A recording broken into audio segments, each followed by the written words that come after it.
Well, greetings and salutations, everybody. Welcome back once again, or for the very first time, to the Farts and Crap Show, where today, as per usual, it's your host Danjo here with part 24 of Stick Tips. Hope you guys are all doing well. And today, I'm going to be talking to you about the 8bitdo Ultimate Wired Controller, not to be confused with the controller of the same name for Xbox, which is a slightly different design. However, there are quite a few criticisms I want to get out of the way for this thing. First of all, the positive, the takeaway. Here's the TLDR. It feels good. It's a quality controller.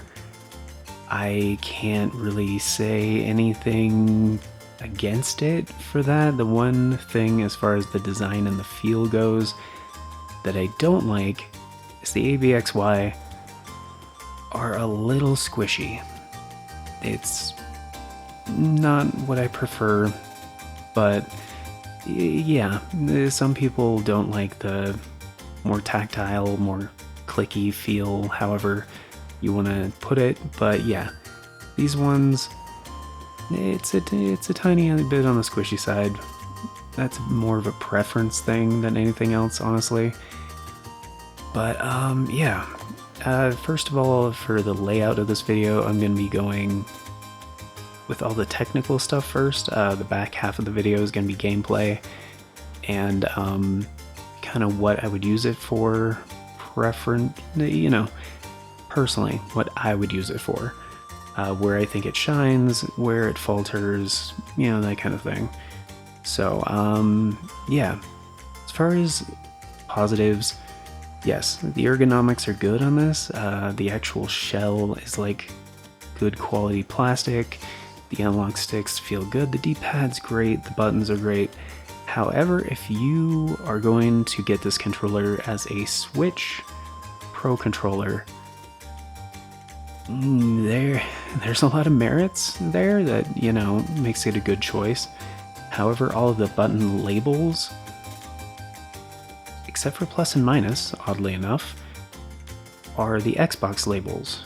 So the ABXY, the shoulder buttons, the ZL, ZR, L and R, it's actually not the same.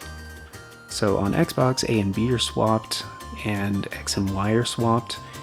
And of course, the four shoulder buttons, instead of L and R, you have LB and RB.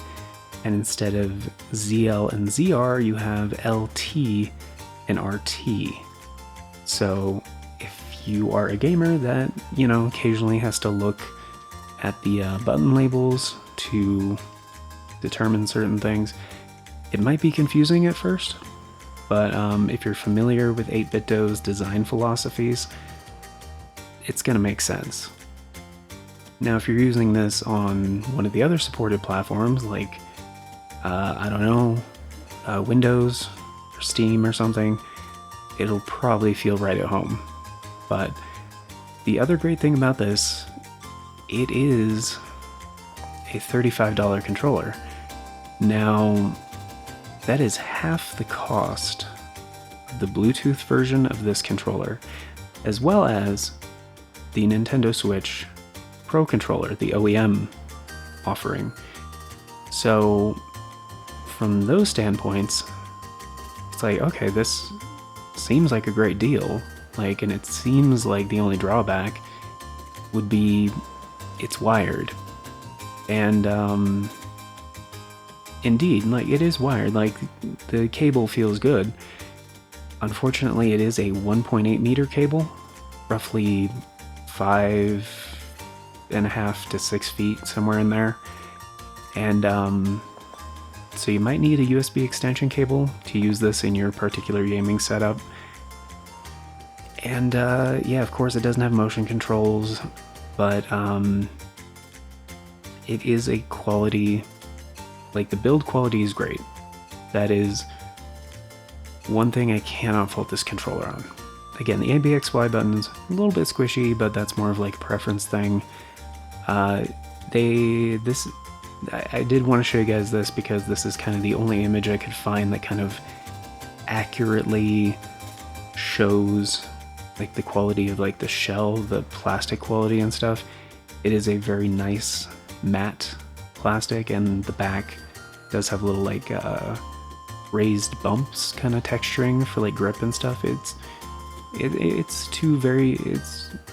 feels good. It feels very good in the hands. It does have custom profile switching, which you can swap on the fly with a single button press. You can create up to 3 custom profiles, and it has 2 back buttons, back pedals. Very nice. I personally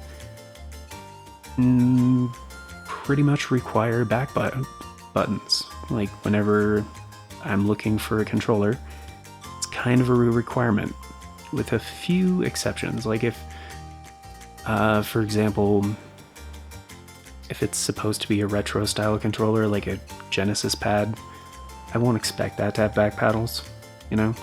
But for a pro controller, definitely. And a little bit of a product overview for you guys from 8bitdo, what they say about their controller. Yeah, some of the stuff we've already talked about. It's got 2 pro back paddles, custom profile switch button, 3 profiles switch on the fly, enhanced grip, Ultimate Software on PC. That's actually the name of the version of Ultimate Software you'd have to use on this controller, because there's also the Ultimate Software on the Microsoft Store for like the Windows and Xbox versions. There's the mobile app as well on the Play Store and the App Store, but it doesn't work with this controller. The modifiable vibration, again, that's on Ultimate Software. The adjustable hair triggers, now I do need to clarify, they do not mean hair triggers like on the Xbox Elite controller or similar controllers where it has like a physical switch to change between short stop and like full pull like trigger inputs. All it means is you can adjust the sensitivity of the triggers on Ultimate Software. That's all it means. Customizable turbo function, which I don't know what they mean by customizable. You can assign it on the fly, like you hold the button and then you press the star button and then that button is turbo. Then you press star button again while holding the button and then it turns it off. That's pretty much it. Plug and play, kinda. Wired USB, of course, it's a USB controller, we already know that. They do say it works on Windows 10 and above, Android 9 and above, Raspberry Pi, Pi OS. Does that say Laka, RetroPie? Recalbox? I'm not familiar with those things, I'm sorry if I'm pronouncing that wrong. And SteamOS. Additional system support requires downloading and installing firmware available at support.8bitdo.com. Keep an eye on that website. That is where you will see if there's an update for your controller, hardware, things like that. Switch compatibility does not support motion control, HD rumble, or amiibo scanning. Now, it does have vibration, but not quote-unquote HD rumble like the Joy-Cons have.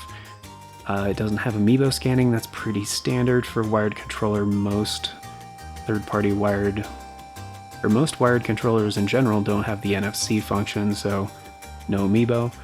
And doesn't have motion control. Again, not surprising. It's a wired controller. Most wired controllers don't have motion control.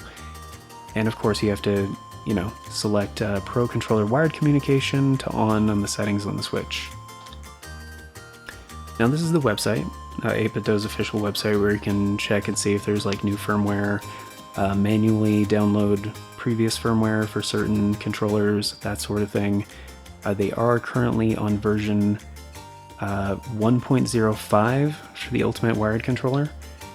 As of, this is actually one day off, as of May 28th, 2023. This version 1.05 is the most up to date. And I'm going to be talking about other firmware a little bit later. So yeah, as of, well, I guess the beginning of 29th, but whatever. Optimized. So yeah, looking at the update log, we can kind of surmise what some of the issues might have been with this controller and just like 8bitdo firmware in general.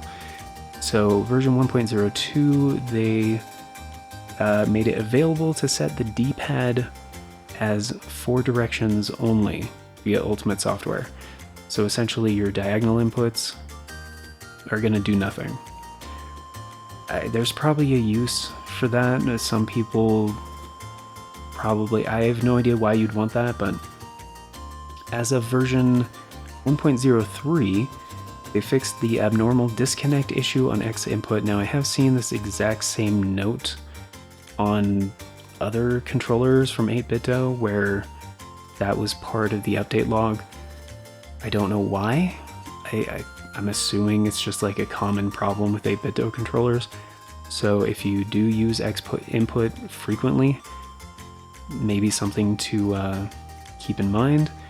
And they also added joystick calibration function via Ultimate Software. Very, very nice addition that is always welcome. And as of the current firmware, they optimized the accuracy of the joysticks, which I love accuracy. That's great. Sounds good. And hey, here's the big negative. When I picked up this controller, I knew pretty much all the information that we've gone over so far, minus a few little details. So when I tried using Ultimate Software with this controller, I noticed there was no switch profile option like there is with a similar controller from 8bitdo, the Pro 2 wired controller. Now on that controller, it has the same thing where it has a profile button. You can create 3 custom profiles on the Switch if you want, where you can customize the button mapping or the analog stick sensitivity or the trigger sensitivity or the macros or the vibration sensitivity, tons of different things. And also assign the back buttons, by the way, because there's no way to do that in hardware on these 8bitdo controllers. Now, on one of the other controllers I use frequently, that's a Switch controller, the PDP Face-Off Deluxe Plus, it has a program button. So you press the program button, press the paddle, and then you assign the button or the input. You can't do that on these controllers. The only way to assign those back buttons is via Ultimate Software. So on the FAQ for this controller, if that is something that you check, because I think it says something similar in the manual, but they don't really clarify in most of the documentation for this controller. It says, does the Ultimate Software support the controller? The controller is supported by the Ultimate Software for PC. Again, that's in brackets because that's the name of the software only. It is not supported by the Ultimate Software mobile app. Again, that's the iOS and Android one. The Ultimate Software for PC does not support the Switch mode of this controller. So what does that mean? You can't create a Switch profile on this controller. All those things I said, you can customize. The analog sticks, removing the analog stick dead zone, the overall sensitivity, inner and outer dead zone, the sensitivity of the triggers, the macros, the button assignments, the vibration intensity, none of it. And because you can't use Ultimate Software to create a Switch profile, you can't use the back buttons on the Switch at all. They just they don't register as anything. So that's all fine and well and good for if you're getting this for PC gaming. Or, Android I think was the other one where you could use a custom profile. However, I got this to be a Switch controller because 8bitdo has a very long history of supporting their controllers for Nintendo platforms, specifically the Switch, because, it's been 6 years. That's about how long 8bitdo has been relevant. And yeah, no support for a custom profile on the Switch.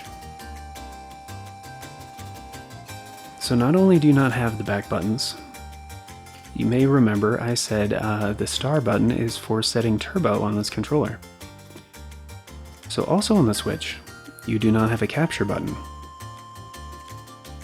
You have your plus and minus, star button, the home button, and the profile button. Usually on some of the other controllers, setting a profile on the Switch, you can either have the star button be the turbo button, or if you don't need turbo, on Ultimate Software, you can just assign the star button to be the capture button. But since that's not a thing here, there's no capture button. So you can't take screenshots or short little clips. Now, to me, that's massively disappointing, because one of the big selling points of this controller was being able to customize it. The other big selling point was the programmable back buttons. The other big selling point is that it's 8bitdo and they make quality products. Their build quality is consistently good. And the fact that you can customize it is the icing on top. It just, such an easy recommendation. This controller not having any of that on Switch though is just makes it a huge disappointment. Now the other point here I wanted to point out, the joysticks. Now why would this be on the FAQ? What joysticks are equipped on the Ultimate wired controller? Because the internet made a huge fuss about the Bluetooth version of this controller using Hall effect sensors. Now, what does that mean? It means it uses electromagnetism essentially to gauge input, and it is essentially immune to analog stick drift. Which is fantastic. Of course, the 2.4 GHz version of the controller does not have Hall effect sensors, and neither does this one. However, it does utilize King Silver potentiometers. Now,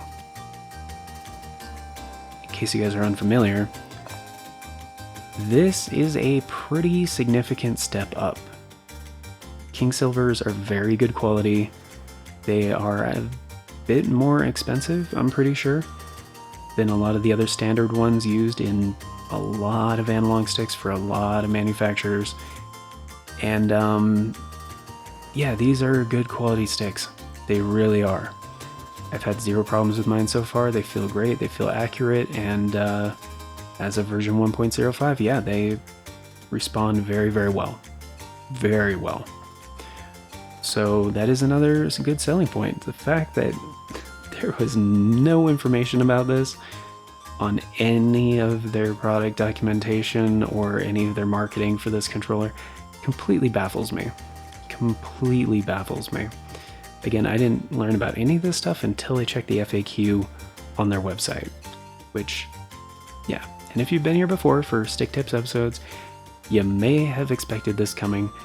Does it work on PlayStation? Can I use it on my PS4, PS4 Pro, or PS5 for PS4 games via the Wingman XE or XE2 adapter? No. As of version 1.5 for the Wingman XE and version 1.15 for the XE2, it has no signal. Does not connect. Can't use it. Which is kind of unfortunate because it does, this controller does communicate like, you know, natively on Windows and stuff like that, kind of like an Xbox controller would. And these converters, adapters, they are compatible with tons of different Xbox controllers. So it's an understandable assumption that maybe it would work, but no, it doesn't. And honestly, I would have been fine either way. If so, cool. If not, understandable. It's fine. However, both of these devices the adapters and the controller, they are still going to be updated, I'm sure. They're still fairly new. They're like maybe not the controller, because 8bitdo doesn't seem to really care as much about this controller, but the broke adapters definitely. The XC2 is only a couple months old, and that will definitely get updates. But yeah, that's pretty much gonna do it for like the details stuff part. It's got some major drawbacks. Gotta say, some major drawbacks. However, just because, you know, a little bit lack of transparency, just because a little bit lack of functionality, just because of these things, I'm not going to completely say avoid this thing. Because again, it's 35 bucks. And for that price point, this is a quality controller. Like I said before, it's comfortable, the build quality is great, and yeah, there's a couple of things I've tested with it have been performing really well. And one of those, unsurprisingly, well, maybe surprisingly, depending on how familiar you are with the game and, you know, content here on this channel and stuff like that, it's actually a solid choice for Smash Ultimate. Like, I was a little bit surprised, not gonna lie. But it was kind of an idea I had. I was like, you know what? I actually don't really have a solid Smash controller anymore. Like, my other ones got kind of messed up, and like, yeah. So anyway, my primary one got a little water damage, so I wasn't very happy about that, and replacing it would have been expensive. And I was like, you know, I did get used to playing Smash with the Pro Controller layout, so maybe this would be a good fit. And yeah, it's King Silver potentiometers, man. They do not disappoint. And personally, the layout is pretty much perfect. The asymmetrical layout, like, is what I prefer for Smash. It's not bad at all. Like, and again, wired controller. Like, it's one of those games where you want as little input latency as possible. So, like,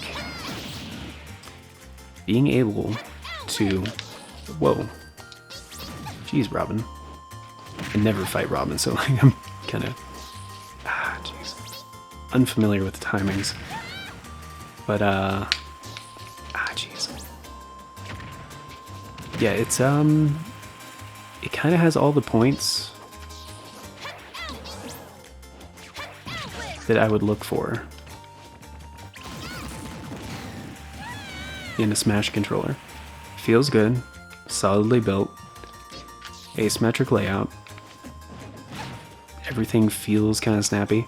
The one major downside, the ABXY being a little bit mushy, doesn't really apply here, because for fast inputs, I'm just like, quick little tap, move the thumb back and forth between the right stick and the face buttons. It doesn't really come up, you know? But just getting those half inputs, getting the full inputs, the quick little jumps, the rolls, the grabs, all responding in like very low latency. Very nice. Like, it's whoops. See, that was my I just hit A instead of B, because like had the A-B swap in my brain. And I'm not fully used to it yet, obviously.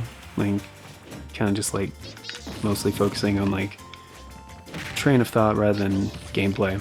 But it's good. It's quite good.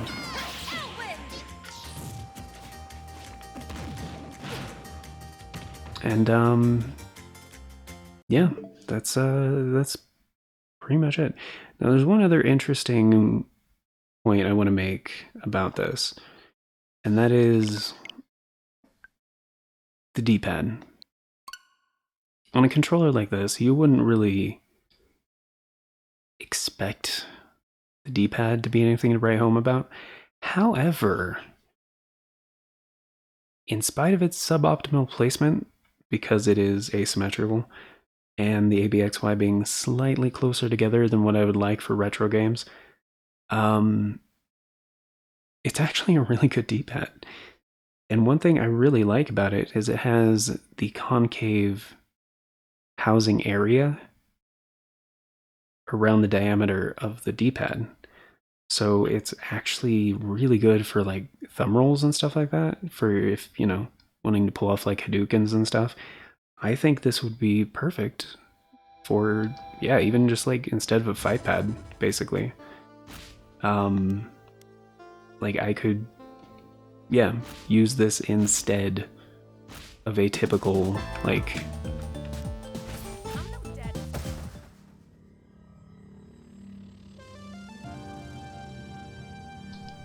instead of a typical, yeah, fight pad, essentially.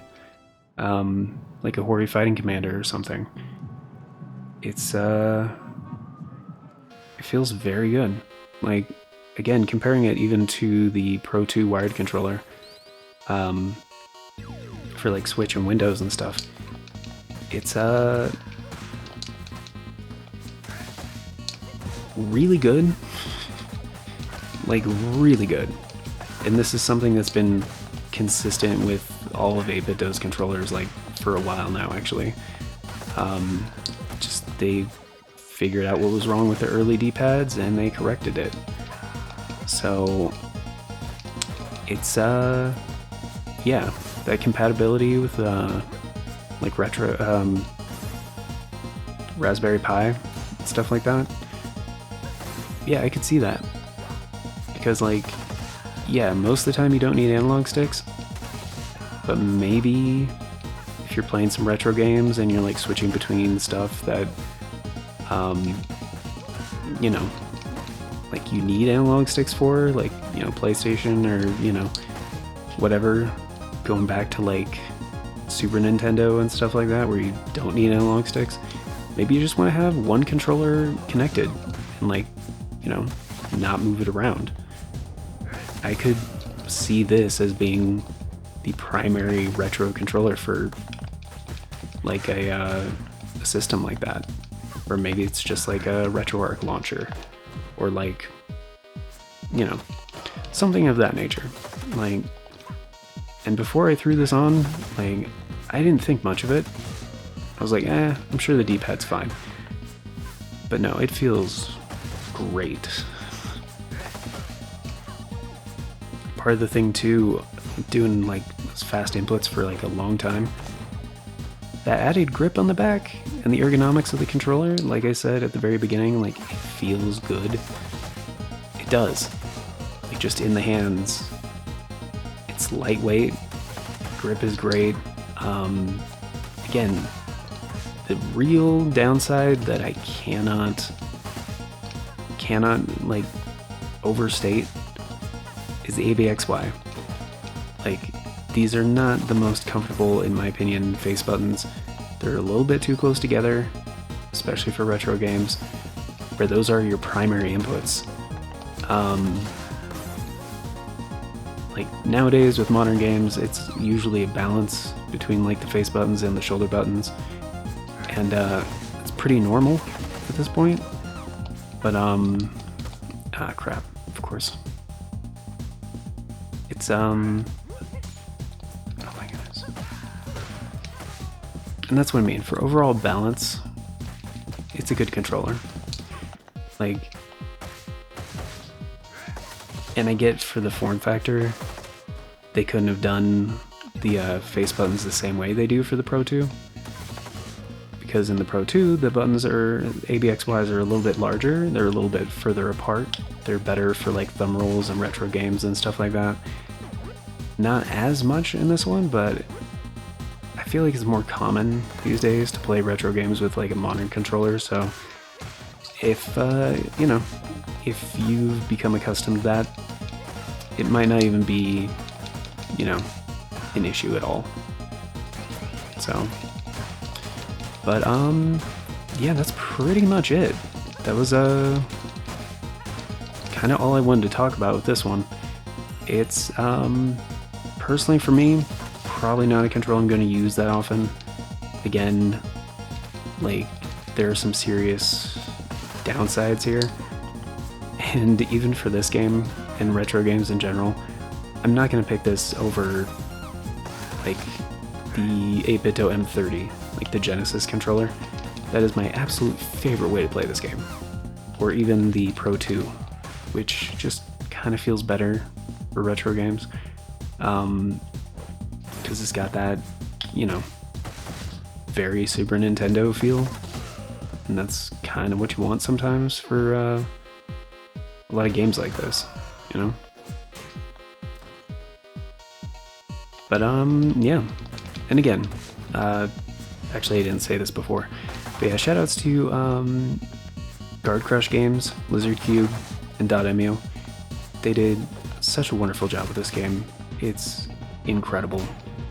As far as multiplayer games go, as far as like beat 'em ups go, that kind of thing, this is they nailed this. This is like one of the best I've ever played. Like, that's including the 16, you know, 8 and 16 and 32 and 64 and all those generations. Yeah, feels like a culmination of all those years of like Turtles games and Streets of Rage and just Double Dragon and Golden Axe, just everything. It's kind of everything I was hoping for this kind of thing. But anyway, yeah, that is indeed going to do it for today, guys. So actually, yeah, let's just go ahead next. I don't need to finish the stage. But yeah, that's it. That's the 8bitdo Ultimate wired controller for Windows and Switch, kinda for Switch. It's good. It's good. It just has some serious drawbacks on the Switch, aside from the obvious drawbacks of it being, you know, wired and not having motion control and NFC and, you know, stuff like that. But appreciate you guys being here. Thank you very much. Let me know if you have any questions in the comments. Let me know if you have any comments in the questions. I'll get to those as soon as possible. Try to answer those as accurately as possible. And also, just what do you guys think about this controller? Have you tried it? Do you have one? Like, yeah, personally, it's not going to be my go-to, except for maybe Smash Ultimate. I'm going to mess around with that a bit more. Because personally, I don't really have a go-to for Smash right now. So it might be my go-to for that. So yeah, thank you for being here, and a very special thank you, of course, going out to the current Farts and Crap Show members, which at the time of recording is Novalis Draconis. But if you want to be incredibly awesome, support the show a bit more directly, and get in on all those membership benefits like Novalis Draconis, check out the join button down below. Tier start at $3 a month. That's only 10 cents a day. Gets you into all the basic stuff, including getting to vote on the series that get made right here on this channel. So if you guys do want to get in on that, keep an eye on the membership tab or the community tab, whichever, and you will see the members' choice polls where you can still leave your input on those. That will be considered for future members' choice poll. There might be one that's active right now. It ends on June 1st? June 2nd. The end of June 1st is when it ends. So that is to determine the next Retro Classic series, in case you guys want to have a say in that. And in case of a tie, of course, I will pick between the two winners that tie. But yeah, it's a way you can directly influence the content that gets made here, and it very much helps out. We very much appreciate it. So yeah, it's gonna do it for now. Thank you for being here again. And I think that's it. So until next time, everybody, take care, and I hope you all have a fantastic day. So let's jam out to some Streets of Rage music. See ya.